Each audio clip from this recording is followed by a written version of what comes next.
Okay. So is the screen, the PowerPoint visible on the screen? It's visible, yes, ma'am. Great. So now it's full screen, right? Yes. Yes.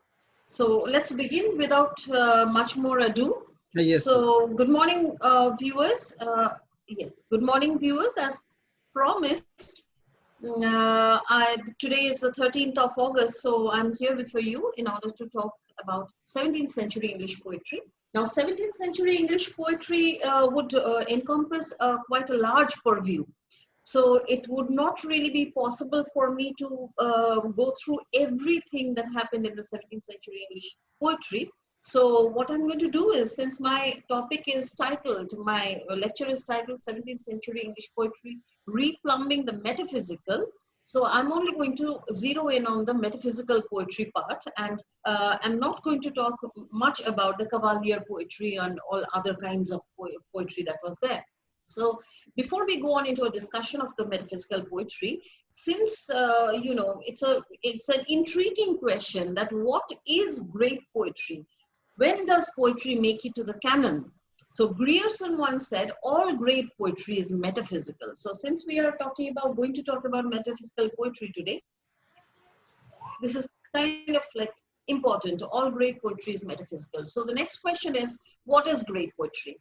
Grierson again said, all great poetry is born of men's passionate thinking about life, love, and death. Now, this is not a very specific kind of definition, is it? Because poetry, whenever it's either written about love, or it's written about life, or it's written about death. So this is kind of like a very nebulous kind of definition of great poetry, but we leave it at that for the time being. And we'll move on to a little bit about the historical part, because history and literature are so closely intertwined together, but that we cannot really divorce one from the other. So whatever happens in history does have, even if it's slight, but it does have an effect on the poetry that is being written at the time. And poetry is oftentimes the mirror of what is happening in society at that point of time. So just a bird's eye view on the main incidents that happened during 17th century age in England. So the first thing that happened was Queen Elizabeth passed away in 1603. Now, King of England, and we all know he became known as James I in England. He was the one who created what we know as the United Kingdom by bringing the three kingdoms of England, Ireland, and Scotland together. King James died in 1625, and after his death, his son, Charles I, came to power, but the tragedy was he failed to keep the, to control the parliament in that age, and he ended up getting executed in 1649. Now, from 1649 up to a long period of 1660, the UK was known as the Commonwealth of England, and it was a Republican government which ruled first England, then Ireland, then Scotland, that is the United Kingdom, from 1649 to 1660, and we call this the years of the English interregnum. Now, the government during 1653 to 1659 was significantly known as the Protectorate, because the designation was Lord Protector. Now, first Oliver Cromwell, and then after him, his son Richard became Lord Protector. Now, England forever. Roses was a long one. Then you have the 100 Years' War. Now, this was not, the 30 Years' War was not strictly an English affair. It was more an European kind of thing. But this is important because since we are going to talk about metaphysical poetry, and it borders upon religion and your outlook towards how to project religion and science and the relationship between the two. So this 30 Years' War is important because of religious reasons. How was that? It was kind of a religious war fought primarily, like I said, in Central Europe between 1680 and 1648. That makes the 30 years time span. The conflict started to rise between the Protestants and the Catholics. Forever it has been that way, resulting in the 30 Years' War beginning in 1618. Now, the war was actually triggered off. It was instigated by the appointment or the election of Ferdinand II as the Holy Roman of religious uniformity on his domains, a war out in protest of that. The Protestant states like Germany formed the Protestant Union to defend their interests. Now, how is England connected to that? Because England was also participatory in this war. Almost somewhere between 50,000 to 60,000 Englishmen fought for what they call the Protestant cause within the armies of the country, such as the Dutch Republic, Denmark, Sweden. So this was the, in very brief, the history of what was going on in the 17th century poetry, so that our perspectives are clear when we are going to talk about metaphysical poetry. Now, this had a tremendous influence on literature because the Puritans, who were a radical group of Protestants, they controlled the parliament and they were strictly against any kind of entertainment, any kind of theater, poetry. So poetry, in order to cater to that, mindset, it write about afterlife, after heaven, about hell, about heaven, about religion, about theological matters, so that it would kind of like, toe the mark of permissibility. Now, two kinds of poetry made the mark in 17th century England. One were the cavaliers and the others were the metaphysical poets. Now, since I'm going to talk about the metaphysical poets in general today, I'm just going to touch upon the cavaliers and set them aside. Now, the best known of the cavalier poets were Robert Herrick, Richard Lovelace, Carew, Suckling.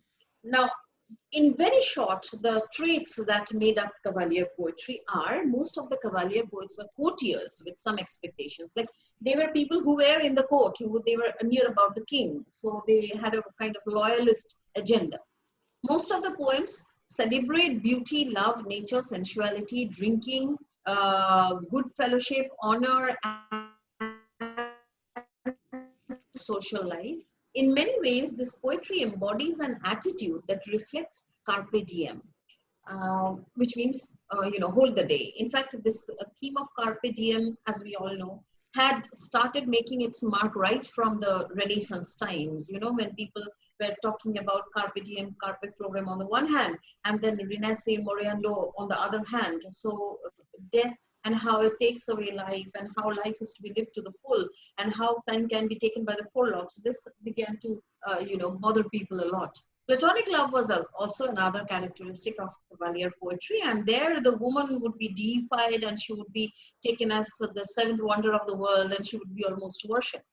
Cavalier poets chiefly wrote to promote loyalist principles, since they were very close to the king. So naturally they did have a loyalist agenda when they wrote poetry.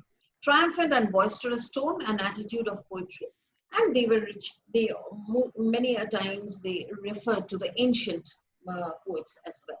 Now, this was in very short what the cavalier poets, stood for. But they are not our bone of contention today. Our bone of contention today is the metaphysical poetry, as we found it, the metaphysical poets. Now, the word meta means after. So, the literal translation of metaphysical would be after the physical. Basis the nature of reality, nature as we see us around, see between the mind and matter, that is between the physical world and human consciousness, human thought is most of the time the crucial matter that they dealt with. For this reason, because they are interested in the interplay between the world of the mind or spirit or soul and the world out there, that is outside the mind, that is why we call them metaphysical. So the definition of metaphysical poetry would be a highly intellectualized kind of poetry.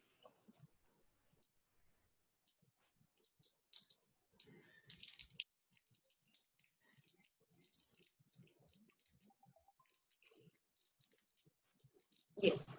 So let's go to the next slide. So the definition of metaphysical poetry would be highly intellectualized poetry marked by bold and ingenious conceits, incongruous imagery, complexity and subtlety of thought, frequent use of paradox, often marked by deliberate harshness or rigidity of expression. Now, in order to elaborate on this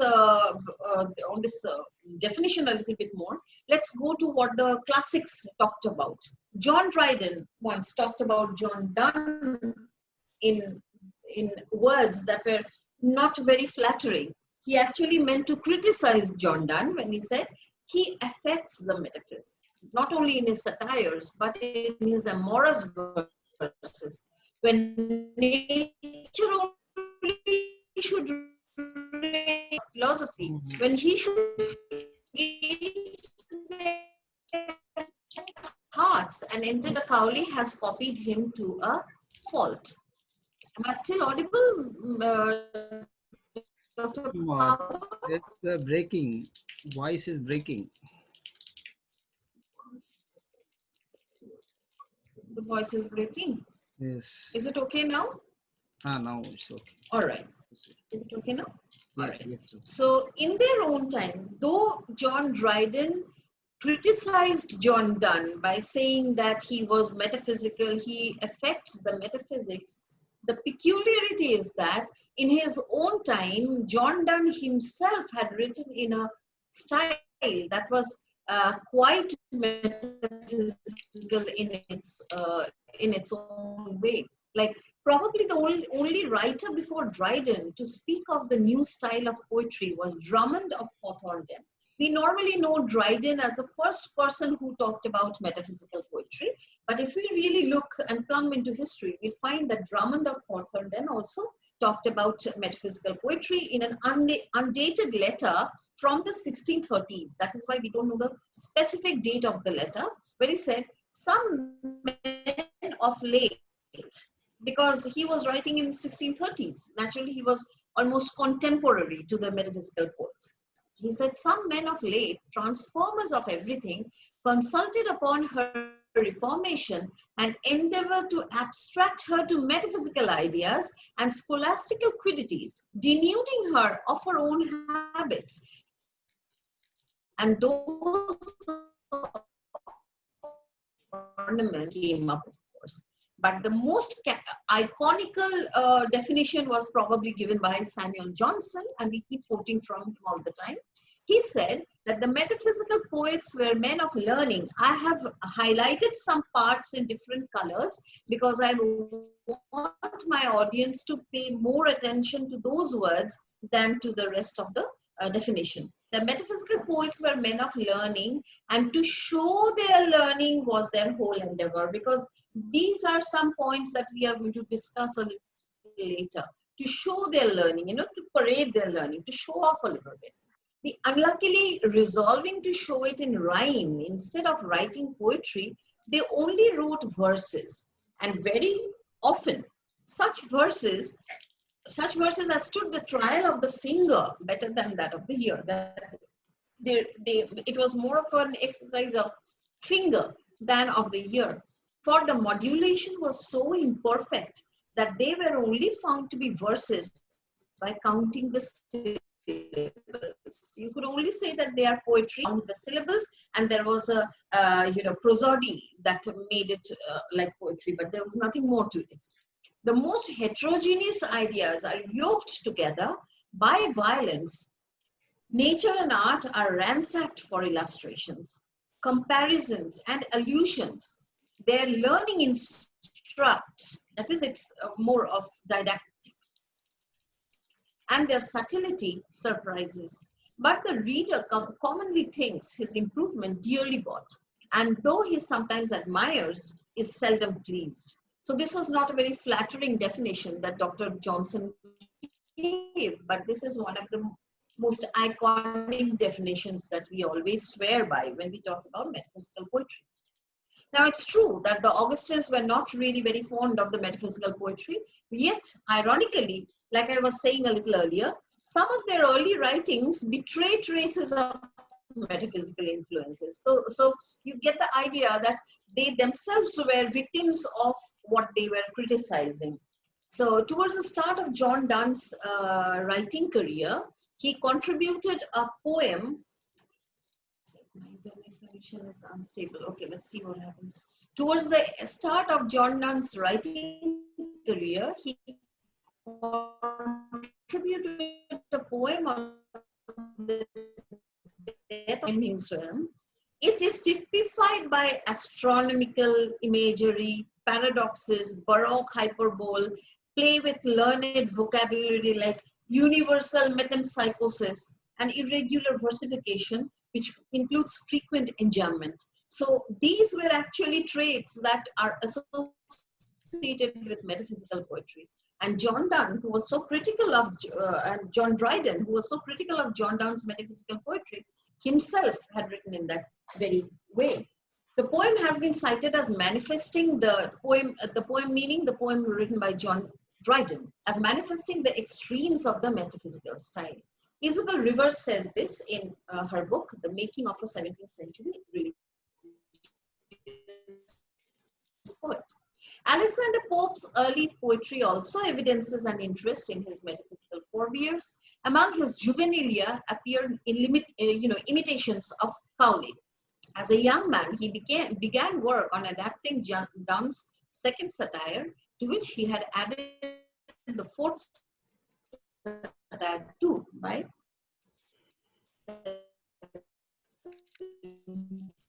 An unfortunate lady of metaphysical conceits in the lines beginning, most souls 'tis true but peep out once an age, which in part echo a passage from Donne's second anniversary. So the point is, though the Augustans were criticizing metaphysical poetry, if you really look closely, many pieces of their early writings sound suspiciously like the metaphysical poetry itself. It was only in the 20th century, so after a spate of criticism all along by John Dryden, by Samuel Johnson, by Drummond and people like that, it was only in the 20th century that T.S. Eliot, during the course of the 1920s, did much to establish the importance of the metaphysical school, both through his critical writing and by applying their method in his own work. In his influential essay, The Metaphysical Poets, written in 1921, T.S. Eliot argued that the works of these men embody a fusion of thought and feeling. Thought coming from the mind and feeling coming from the heart. Thought and feeling that later poets were kind of like unable to achieve because of the, what he calls the dissociation of sensibility, which resulted in works that were either together like the metaphysical poets could do. By 1961, A. Alvarez was commenting that it may perhaps be a little later done, fast with the passing of the Anglo-American experimental movement in modern poetry. 2 decades later, that is after 2 decades later, towards the 1980s, a hostile view was expressed that with the emphasis that T.S. Eliot talking well about the metaphysicals was an attempt by T.S. Eliot and his followers to impose what was called the high Anglican and royalist literary history on 17th century English poetry. Now, who were the metaphysical poets? That is something which is important, because there has been a kind of metaphysical poets were not really a movement in that way. So you cannot really say that these were the poets who were involved in a movement called the metaphysical poetry. But this was more like common traits, people writing with common traits coming together. So there has been a kind of 2 or 3 minds about who the metaphysical poets were. So Samuel Johnson only named 3 poets like Abraham Cowley, John Donne, and John Cleveland. Pauline Burwell and Richard Crashaw were the central figures. So he increased the number quite a bit. So according to what we believe these days, the 17th century metaphysical poets were Abraham Macaulay. You can see the dates. I've given the dates on the screen for your advantage. Abraham Cowley, John Donne, John Cleveland, George Herbert, Henry Vaughan, Andrew Marvell, Richard Crashaw. And if you really see, the dates are, though it's called 17th century, the dates are like 1572 born, John Donne was also there, George Herbert, these are the seniors. And so it was like the middle and the beginning-ish of 17th century that these poets were writing in.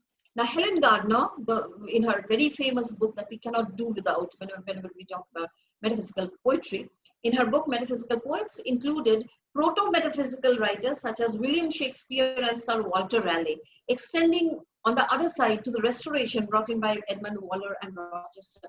Now, this would be pulling the metaphysical poetry too far, too far towards the beginning and too far even after the end. So it kind of like dilutes the things.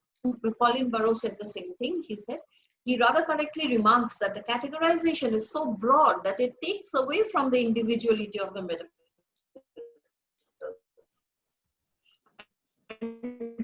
poetry. So if you pull Shakespeare into it, and on the other hand you bring in Edmund Waller and people, you kind of like scatter the thing so much that the metaphysicalness of metaphysical poetry kind of gets diluted.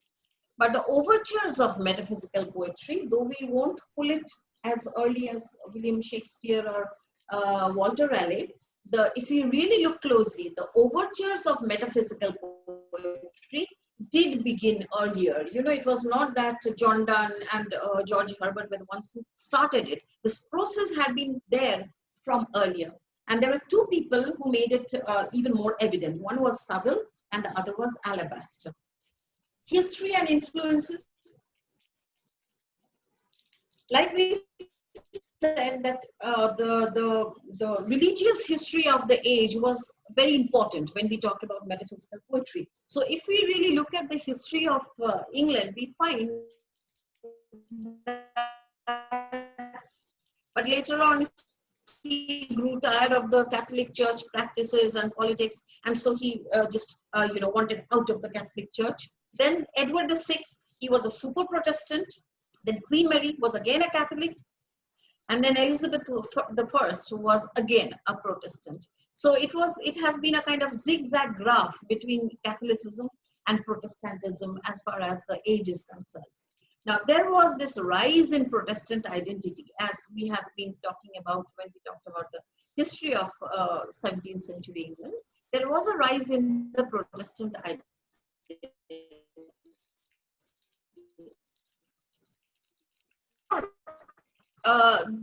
Before this, people not from England who was a foreigner, so to speak. So they were imitating him. Now, Sidney, Spencer, these Englishmen, they wanted a kind of literature that would be English to the core, their own, having the essence of England. So they started writing in an English way. Naturally, they started bending the rules as we knew them before them. Like, started blending, bending the existing style to create the set meter of the day. But then you find iambic hexameter or the Alexandrine meter beginning with these people. Then shifting of the position of the volta when they are writing sonnets. Change in the rhyme scheme. These were these little bits and pieces that they were adding and altering in order to create an individual kind of poetry that would be English in its core. But still, like you find in the very honorific towards the queen, it was like dedicated to the queen all the time. So it was stuck with the conventional trope of love, either Eros or Venus. English literature needed to come out of that. Now, since these people who were writing, they were pro the queen, and the queen was a Protestant, you can understand that the poetry the people who were writing, they were kind of like more tilted towards the Protestant idiosyncrasy. So if there had to be a movement against that, who would do it? Obviously, the Catholic coterie, and Southwell and Alabaster came at this point of time. Now, Robert Southwell, or he was also called the Saint Robert Southwell, he was a Catholic, obviously, trained to be a Jesuit priest, but talking against Protestantism was so no at that point of time, so strictly prohibited at that point of time, that it was almost like talking against a queen. It was almost like treason. So it could be punished by a death sentence as well. He was punished, but so what he did is, whenever he published his writings, it was like anonymously. He did not want to associate his name with his publications. In his work, the author to his loving cousin, man is moved away from God by love. So he wants to say that love, mostly in its erotic physical form, it always takes you away from God. So we can already see that the overtures towards thinking about God, thinking about life, thinking about afterlife, they were coming in. So this is why I said that the overtures of metaphysical poetry were beginning already with people like Southwell. And then he was executed. He had to be, because he was talking about Catholic faith and all that. So he was executed in 1595. There was this other man called William Alabaster, whose dates are 1567 to 1640. He was an Anglican priest, again, was imprisoned for becoming a Catholic. Like I said, that being Catholic was going against Protestantism, and Protestantism was the order of the day. In prison, he wrote holy sonnets. Now, that rings a bell, doesn't it? Because John Donne also later on wrote holy sonnets. So in prison, he wrote holy sonnets. The essence of his poetry was that human being has the entire macrocosm. The idea of macrocosm and microcosm had already been making the rounds from the Renaissance era, when the cosmological order was being talked about, the chain of being was being talked about. So William Alabaster takes a leaf out of that book, and he said, the human being has the entire macrocosm contained in his own being, though he's the microcosm. He's just part of the bigger cosmic picture. What I'm trying to say is, the metaphysical way of thought had already made an introduction. So it had already come in. Now, poetry stepped into metaphysical realm with these people like Robert Southwell, William Alabaster, and the metaphysical discourse caught on, breaking away from the Baroque artificiality of the poetry before them. Now, before metaphysical poetry came into being, there was poetry which was specified by the Baroque, the very ornamental style of writing, and a strange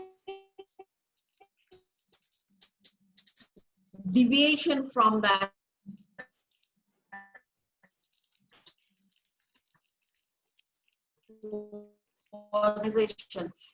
and colloquial language, so this was not the language of the day. For God's sake, hold your tongue and let me love, or chide my palsy or my gout. My 5 gray hairs are ruined fortune flout.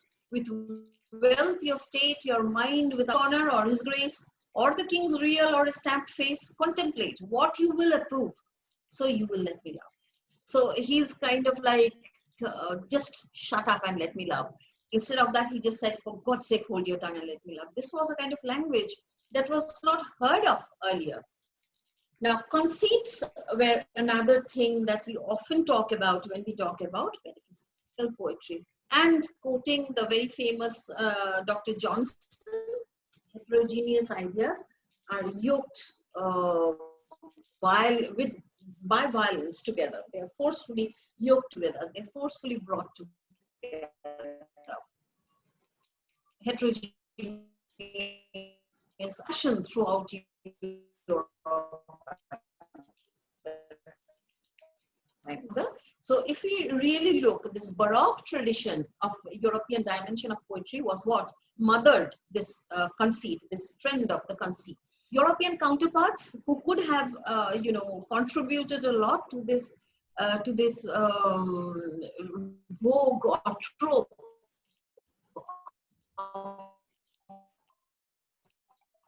name of conceptismo. Conceptismo in Spanish. So Europe was already doing it, and then England just took it from there. Johnson too had mentioned their and his followers. Now, who was Marino? Marino was Giambattista Marino. He was an Italian poet, and he was very famous for his long epic called Le Don. And it was characterized by very flamboyant and excessive use of conceits. And it came to be known by the name of Marinism. So Samuel Johnson wants to say that Marino and his followers, so the metaphysical poets were kind of like following Marinism. Dr. Johnson defined your conceits as the most heterogeneous ideas yoked by violence together. Nature and art are ransacked for illustrations, comparisons and allusions. The learning instructs and their subtlety surprises. We have already gone through this when we talked about the definition of metaphysical poetry.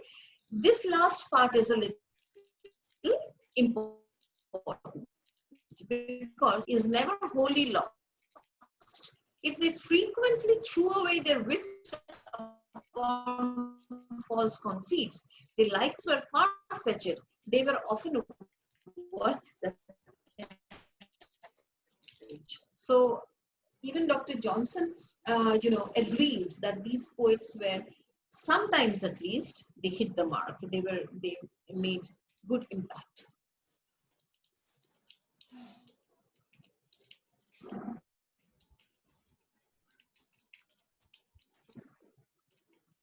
Okay. Sometimes this violent yoking together of apparently unconnected ideas and things was a deliberate attempt to startle. Now, sometimes we would wonder, why did they choose? Every single choice of word in poetry has to have a raison d'etre. When we write a letter, or in these days, even when we write an SMS or a WhatsApp message, we oftentimes look for the appropriate word to, articulate our thoughts. So when they were writing poetry, they must have been very careful with their choice of words. So if they chose words and conceits that were like that, why did they choose them? There must have been a raison d'etre behind it. There must have been a reason behind this. And sometimes one feels that this reason was a deliberate attempt to startle and jolt the reader out of his complacency and force him to focus on the central argument of the poem. Dr. Johnson consolidated this argument in the lives of, described the comparisons as, and I quote, a kind of discordia concourse, a combination of dissimilar images or unlike. Occult means something that is from the Latin occulta, something that is kind of like hidden. So hidden resemblances in things which are apparently so unlike. Hello? Yes. Yeah. So apparently, yeah, my voice is audible, right? No, audible. Great. So these are images between things or between concepts or between ideas that are so dissimilar with each other. They are kind of like apparently unlike. So when they are brought together as a concept, you feel that the connection is occult. The resemblance is occult. It's hidden. That's why he used this term occult.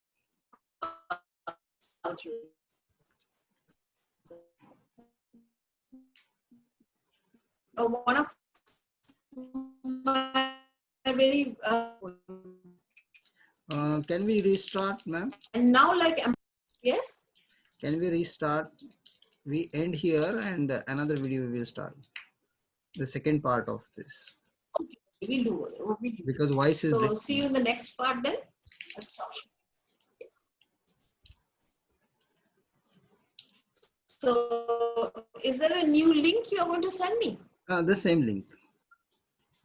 Okay. Okay. Same link. Same link.